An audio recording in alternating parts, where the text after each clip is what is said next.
काय नाव होतं त्या संघटनेचं? ललित कला मंच. जनता माफ नहीं करेगी. त्यांची नेमकी मागणी काय आहे, तुला काय वाटतं? काय ती जी त्यातील जी प्राध्यापक मंडळी होती त्यांचं निलंबन व्हावं अशी विद्यार्थी परिषदेने मागणी. म्हणजे प्रोफेसर कॉलेज से जुदा.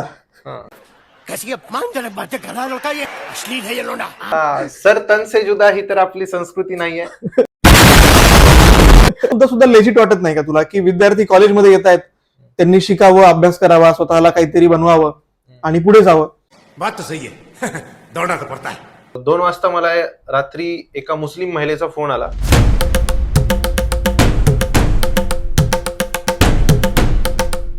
हाय देर, नमस्कार, राम राम. मी प्रथमेश चौधरी आणि आपण सध्या आहोत द व्हायरल युवा या प्लॅटफॉर्मवरती. मी आधी स्वतःची ओळख सांगतो की मी एक सॉफ्टवेअर इंजिनियर आहे आणि एक ॲव्हिड रीडर आहे, रायटर आहे. इंस्टाग्रामवर पोस्ट वगैरे लिहित असतो. आय एम प्रथम 29 माझं युजर नेम आहे आणि बस एवढी माझी छोटीशी ओळख आहे.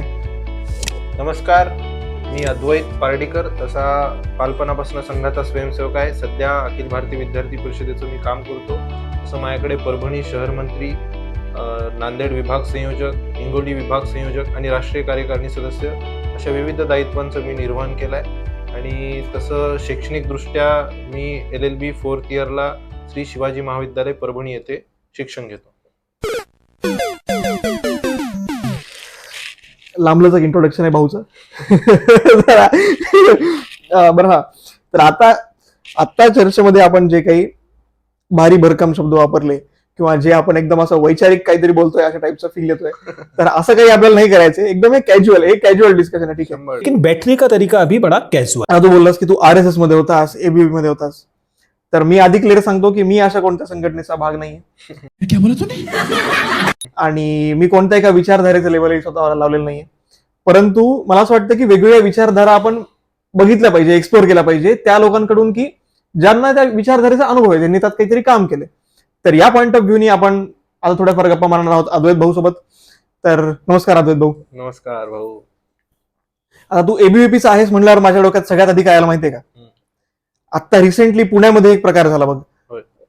काय नाव होतं त्या संघटनेचं? ललित कला मंच. ललित कला मंच. तर ललित कला मंच मध्ये प्रभू रामचंद्र जे आहेत आणि सीतामाता जे आहेत, तर ह्यांच्यावर एक नोटोरियस किंवा मुद्दाम काहीतरी अजेंडा पसरवण्यासाठी म्हण की त्यांचं खूप वाईट चित्रण झालं.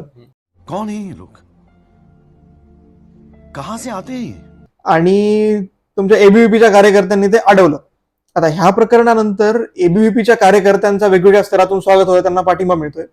But at the same time काही लोक असे सुद्धा आहेत की जे त्या कार्यकर्त्यांना फ्रीडम ऑफ एक्सप्रेशनच्या नावाखाली वगैरे डिमीन करण्याचा प्रयत्न करतायत किंवा त्यांच्यावर ताशेर ओढायचा प्रयत्न करतायत. इस बेचारे का कोई कसूर नहीं. तर या सगळ्या गोष्टींना ABVP कसं डील करणार आहे आणि त्यांची नेमकी मागणी काय आहे, तुला काय वाटतं, काय करायला पाहिजे? प्रथमतः मला असं सांगायला आवडेल की त्या ठिकाणी त्या दिवशी जो प्रकार झाला सावित्रीबाई पुणे विद्यापीठामध्ये, त्या दिवशी एक नाटक चालू होतं रामायणावरती. आणि रामायणावरती नाटक चालू असताना ललित कला मंच म्हणून एक कलात्मक काम करणारी एक संघटना आहे. ये तो लेटेस्ट न्यूज है.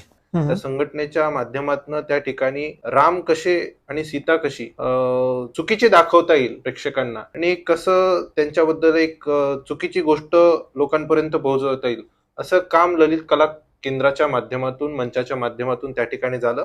त्या ठिकाणी अखिल भारतीय विद्यार्थी परिषदेचे कार्यकर्ते त्या जागेवरती उपस्थित होते. त्यांनी लगेचच त्या ठिकाणी ऍक्शन घेऊन ते जे नाटक होतं ते नाटक थांबवलं आणि जे भगवान श्रीराम आहेत ते भारतातील नव्हे तर विश्वातील संपूर्ण मानवसृष्टीचे एक आदर्श पुरुष म्हणून आपण मानतो अशा सीता मातेवरती त्या ठिकाणी सिगारेटनी आणि जे काही कृत्य केलं, आपण बोलण्याला पण आवडत नाही आपल्याला, ते फार चुकीचं आहे. आणि त्यामुळेच विद्यार्थ्यांमध्ये रोष होता. त्या ठिकाणी ते नाटक बंद पाडलं. एक विद्यार्थी परिषदेच्या कार्यकर्त्यांनी तर ते बंदच पाडलं, पण त्या ठिकाणी जे आलेले लोक होते त्यांनी देखील ते नाटक बंद पाडलं. एक अभिमानाची गोष्ट आहे. पण अखिल भारतीय विद्यार्थी परिषदेची मागणी अशी होती त्यामध्ये की अशा पद्धतीचं नाटक होऊ नये, कारण की अनेक खेड्यागावातनं त्या ठिकाणी विद्यार्थी शिकायला आले होते. बरोबर, म्हणजे येतात आणि साधारणतः कॉलेज विद्यापीठ कॅम्पसमध्ये नाटक होत असताना वेगवेगळे विद्यार्थी त्या ठिकाणी जातात. भगवान श्रीराम भारतातल्या प्रत्येक नागरिकांचे एक श्रद्धास्थान आहेत आणि अशा पद्धतीचं जर नाटक होत असेल तर प्रत्येक राम भक्ताच्या मनाला ठेच पोहोचवणारं नाटक होतं. म्हणून विद्यार्थी परिषदेने मागणी केली की हे नाटक अशा पद्धतीचं झालं नाही पाहिजे आणि जी काही विद्यार्थी होती त्यांना पोलीस प्रशासनाने अटक देखील केली. एक चांगली गोष्ट आहे.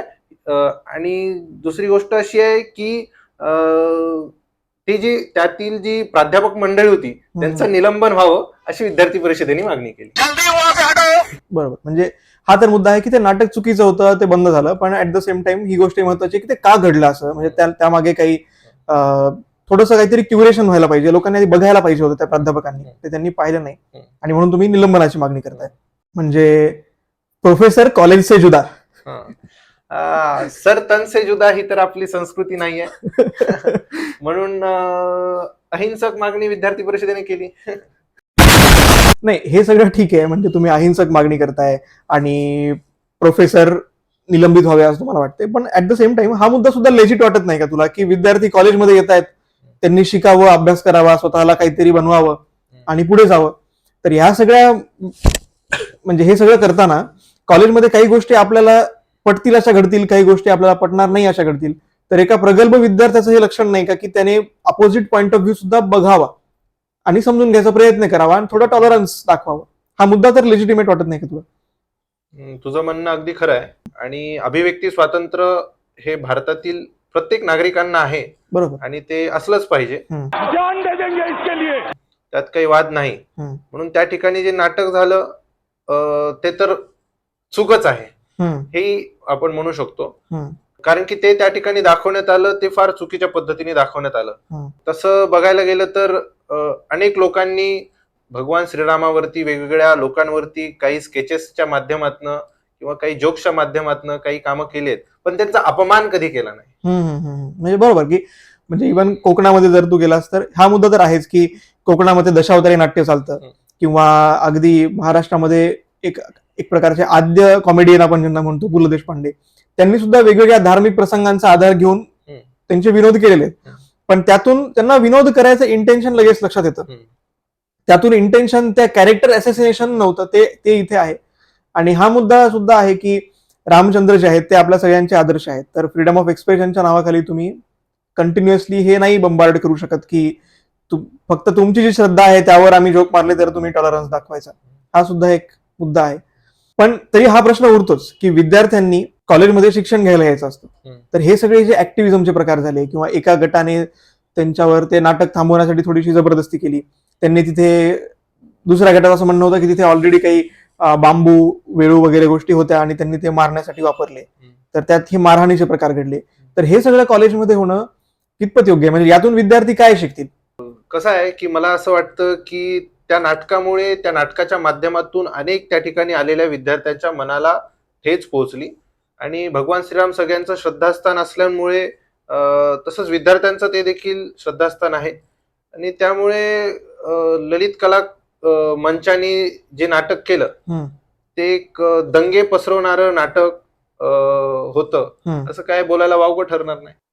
ललित कला केंद्राच्या माध्यमातनं, मंचाच्या माध्यमातनं जी काही अशा पद्धतीचे नाटक लिहिले जातात ते नाटक त्यांनी लिहू नयेत यापुढे आणि विद्यार्थ्यांमध्ये, विद्यार्थ्यांच्या मनातल्या भावनेला ठेच पोहोचेल किंवा कशावरती घाला घालेल असं काम ललित कला केंद्राच्या माध्यमातून होऊ नये, हाच त्यातून धडा आहे. म्हणजे जर का हे उत्तर समराईज करायला गेलं तर जेव्हा तुम्ही काहीतरी प्रबोधनकारक लिहिता तेव्हा समाजातून प्रबोधन होतं, पण जेव्हा तुम्ही दंगे भडकवण्याच्या हेतूने किंवा विशिष्ट गटाला टार्गेट करून श्रद्धा दुखवण्याचा प्रयत्न करता तेव्हा स्वतःचेच घोडे लागतात. हा आपण विद्यार्थ्यांना संदेश देऊ शकतो.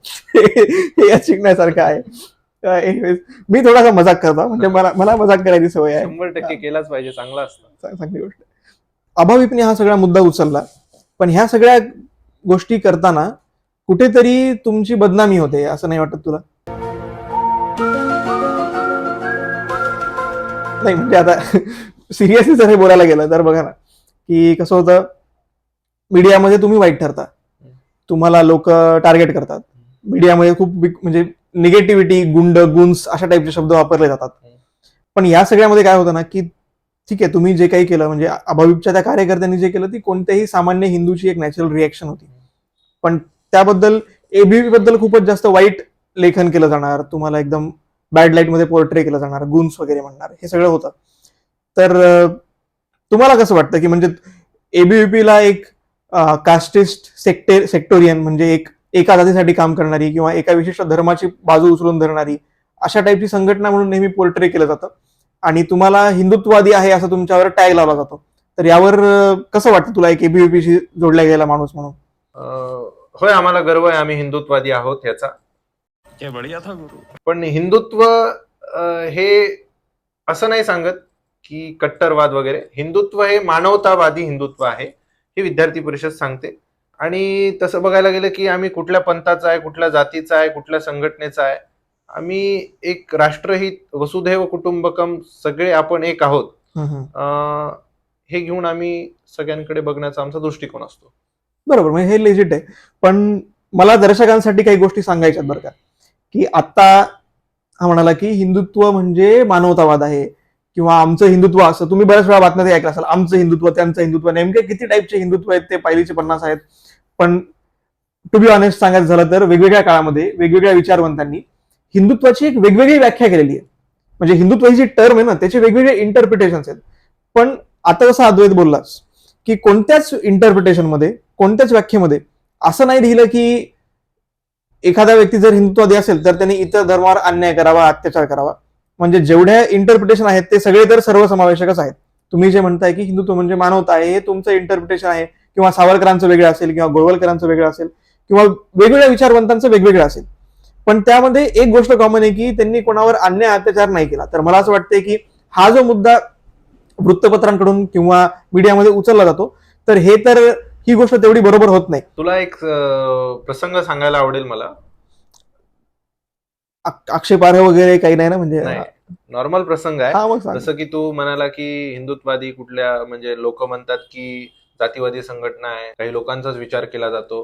तर मला सांगायला असं आवडेल की देशभरामध्ये लॉकडाऊन चालू होतं, जगभरामध्ये लॉकडाऊन चालू होतं. त्या पिरियडमध्ये अखिल भारतीय विद्यार्थी परिषदेने पूर्ण देशभरामध्ये सेवा कार्य केलं आणि त्या सेवा कार्याच्या भागामध्ये माझ्याकडे परभणी जिल्ह्याचं काम होतं. मला हे अभिमानाने सांगावंसं वाटतं की तो हेल्पलाईन नंबर माझ्याकडे होता आणि 2 वाजता मला रात्री एका मुस्लिम महिलेचा फोन आला. मी फोन उचलला, बोला म्हणलं. त्यांनी असं सांगितलं की मेरे अब्बू की तबीयत बहुत खराब है, प्लीज मेरी हेल्प करो. तर मी कुठल्याही क्षणाचा न विचार करता, त्यांनी अशी मागणी केली होती की माझ्या वडिलांना व्हेंटिलेटर बेड हवाय, ते मला मिळवून द्या. आणि कुठल्याही क्षणाचा विलंब न करता मी त्यांना परभणी येथील नाईक हॉस्पिटलमध्ये त्यांना व्हेंटिलेटर बेड मिळवून दिला. त्यांचं ऑक्सिजन फार कमी होतं, ऑक्सिजन लेवल फार कमी होतं. त्यातनं त्यांचे जे वडील आहेत ते वाचवले आणि त्यांनी पुन्हा फोन देखील केला आपल्याला की आतापर्यंत आम्ही जे ऐकत होतो तुमच्या संघटनेबद्दल, ते आज अशा माध्यमातून आम्हाला जाणवलं की ही संघटना कुठल्याही धार्मिक किंवा कुठल्याही वैचारिक गोष्टीची नाही, तर भारतातील प्रत्येक नागरिकांची विचार करणारी संघटना आहे, असं आम्हाला बघायला मिळालं. म्हणजे बेसिकली तुमचं हिंदुत्व जे आहे किंवा हिंदुत्वाची विचारधारा त्या मुस्लिम महिलेला मदत करताना तुम्हाला आडवी नाही आली? नाही, तसा आम्ही विचार केला नाही. प्रथमतः सांगायला आवडेल की आम्ही हिंदुत्ववादी आहोत म्हणूनच आम्ही त्याची मदत करू शकलो. ओके.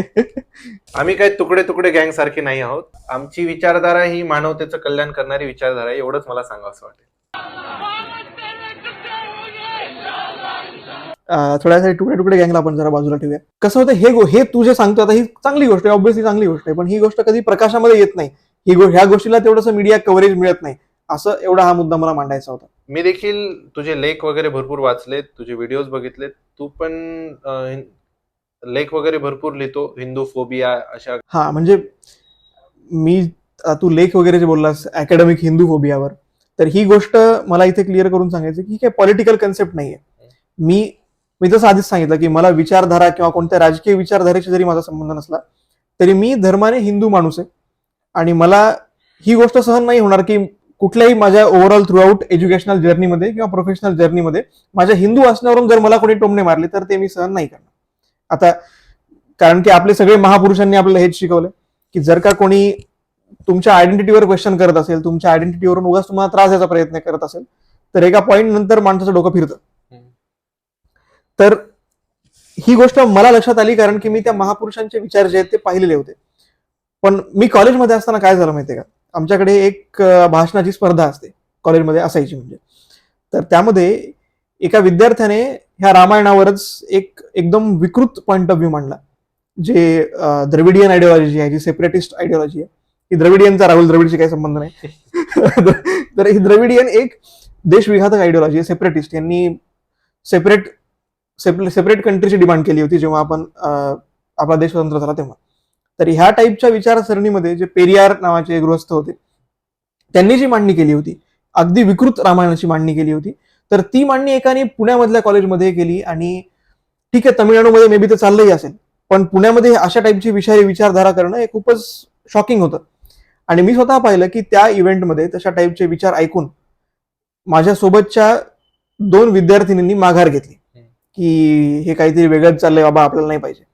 तर मला तेव्हा ही गोष्ट फार खटकली, कारण बाकीच्या इतर सगळ्या समाजांमध्ये, इतर सर्व धर्मियांमध्ये ही भावना खूप स्ट्रॉंग आहे की आपल्या धर्माविरुद्ध जर का कोणी काही बोललं किंवा आपल्या आयडेंटिटीवर जर कोणी काही चिखलफेक करायचा प्रयत्न केला तर आपण काहीतरी तर एक्सप्रेस व्हावं, म्हणजे ऍटलिस्ट विरोध करावा किंवा प्रदर्शन करावं किंवा निषेध व्यक्त करावा किंवा ऍटलिस्ट काहीतरी तर करावं, पळून का जात आहे. तर ही गोष्ट मला जाणवली आणि मला असं वाटलं की यावर काहीतरी लिहिणं, यावर मत मांडणं खूप गरजेचं आहे. म्हणून मी त्यावर जरा लेख वगैरे लिहिले होते. आणि अशा टाईपचं ते काइंड ऑफ होतं. आणि मी बऱ्याच लोकांचे पर्सनल एक्सपिरियन्स त्यांच्या कॉलेजमधले पण ऐकलेले आहेत की अनेकांना आता रामनवमीचं स्टेटस ठेवलं म्हणून विनाकारण टार्गेट करणं, किंवा जय श्रीराम म्हणलं तर त्याला काहीतरी लेबल लावून कमेंट पास करणं. आता या सगळ्या गोष्टीचा राजकारणाशी काही संबंध नाहीये, बरोबर. पण दुर्दैवानं आपल्या देशामधले जे सेक्युलर विचारसरणीचे लोक आहेत ते ह्या मुद्द्यांना महत्वच देत नाहीत. त्यांना असं वाटतं की हिंदूंनी त्यांचा धार्मिक मुद्दा कधी मांडला तर त्याकडे फक्त एकच उपाय असू शकतो, तो म्हणजे दुर्लक्ष. तर हे जे नॅरेटिव्ह आहे हे मला कुठेतरी खटकतं, म्हणून मी तो लेख जो आहे ते लिहिले होते तशा टाईपचे. पण बाकी मला असा पर्सनल एक्सपिरियन्स माझ्या कॉलेजमध्ये सुदैवाने नाही आला, कारण की आमच्या कॉलेजमध्ये कोणती ती तुकडे तुकडे गँग टाईपची संघटना नव्हती आणि कोणी ह्या विनाकारण प्रमोट करायचं पण ट्राय केलं नाही. तर तो विषय तिथे संपला.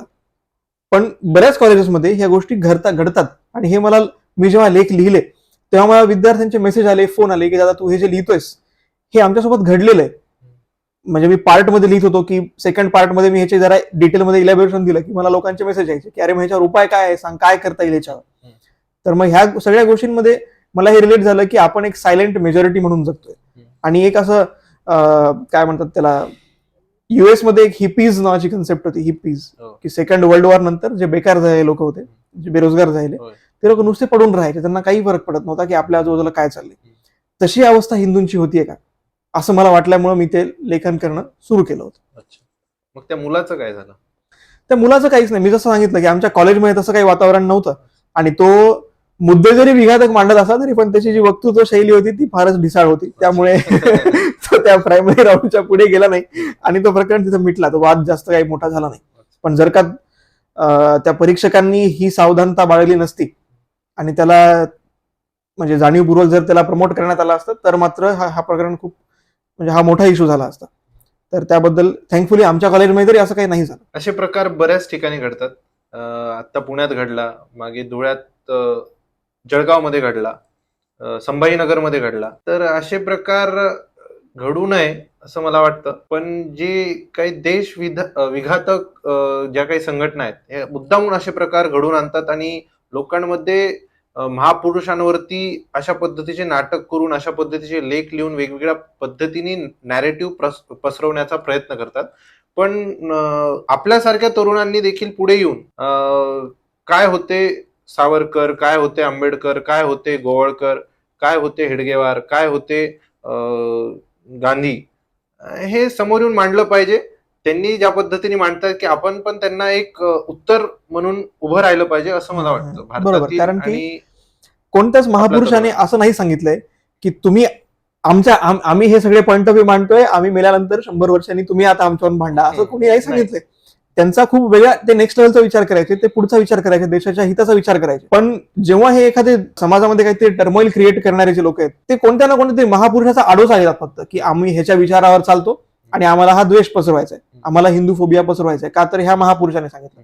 त्यांना असं वाटतं की आता ह्या महापुरुषांचं नाव घेतलं की आपण वाचू शकतो. मला असं वाटतं की हे जे लोक आहेत ह्यांनी ना सावरकर वाचलेले असतात, ना आंबेडकर वाचलेले असतात, ना गांधी वाचलेले असतात. मग आजच्या काळामधल्या युवकांनी, जसं तू म्हणलास की आजच्या काळामध्ये, आजच्या पर्स्पेक्टिव्ह मध्ये त्या सगळ्या लेखकांचे विचार कुठे स्टँड करतात, हे सगळं सुद्धा आपल्याला जाणून घ्यायला पाहिजे. बरोबर आहे. मात्र पुढच्या भागामध्ये. तर मित्रांनो, आमच्या चॅनलला लाईक करा, सबस्क्राईब करा, आणि तुम्हाला हा व्हिडिओ कसा वाटला, पुढच्या एपिसोडमध्ये तुम्हाला कोणते मुद्दे घ्यावेसे वाटतात, यावर नक्की आम्हाला कमेंट करून सांगा. तोपर्यंतसाठी धन्यवाद. जय सियाराम. जय श्रीराम.